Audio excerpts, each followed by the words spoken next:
Mapagpalang araw po sa ating lahat. Ako nga po pala si Angela Jen Agner at welcome po sa aking 365 Daily Devotion ni Pastor Russell Ocampo Seminar Edition. At ngayong araw po ay August 8, 2025 at ang topic po natin ngayong araw ay priest. Sino ang tunay na mga pare? And yung scripture po natin ngayong araw is Hebrews chapter 4 verse 14. And sabi po sa ating concept na yung priest daw is in the Old Testament was a man appointed by God to offer sacrifice, prayer, and praises on behalf of the people. He acts as a mediator between a holy God and sinful humanity. This role pointed forward to Jesus Christ, the ultimate and final high priest, who offered himself as the perfect sacrifice once for all.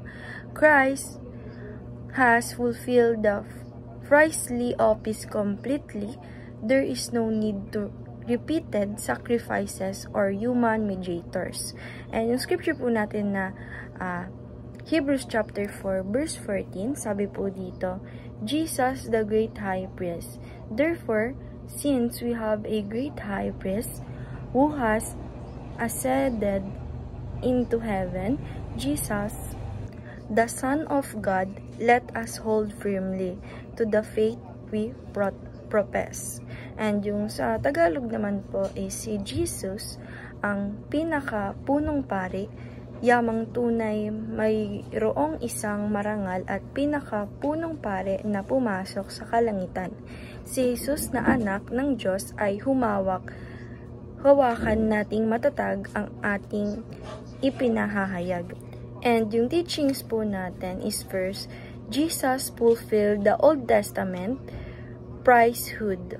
And sabi po dito na yung mga priest po were temporary, but Jesus is the permanent, perfect, and high priest. And yung teaching number 2 naman po natin is Jesus offered himself as the perfect sacrifice. Sabi naman po dito na yung mga animal is ito daw po yung sacrifice na talagang nag-uulit-ulit. But Christ's death was a once for all. And yung teaching number 3 naman po, Jesus built the spiritual temple, his body. Sabi naman po dito na yung physical temple daw po na appointed ng ating Panginoong Jesucristo is now believers are God's temple. Tayo naman daw po yung temple ng ating Panginoong Diyos. And yung application number 1 po natin is obey Christ as part of his royal priesthood. Sabi naman po dito na i-apply po natin sa sarili natin na tayo po ay mamuhay sa under ng authority ng ating Panginoong Diyos at isubmit po natin yung mga decision natin sa Kanya. And application number 2, offer yourself as a living sacrifice. Sabi naman po dito na i-apply po natin sa sarili natin na tayo po ay mag-serve sa others ng sacrificial natin and give time or money sa mga taong nakikilala natin kung talagang kailangan nila to. And application number 3, observe holiness, for you are the temple of God. Sabi naman po dito na i-apply po natin sa sarili natin na alisin po natin, avoid natin yung mga sin and honor natin ang ating Panginoong Diyos. Pati na rin po ang body natin na ginawang temple nga po ng ating Panginoong Diyos. And yung example ng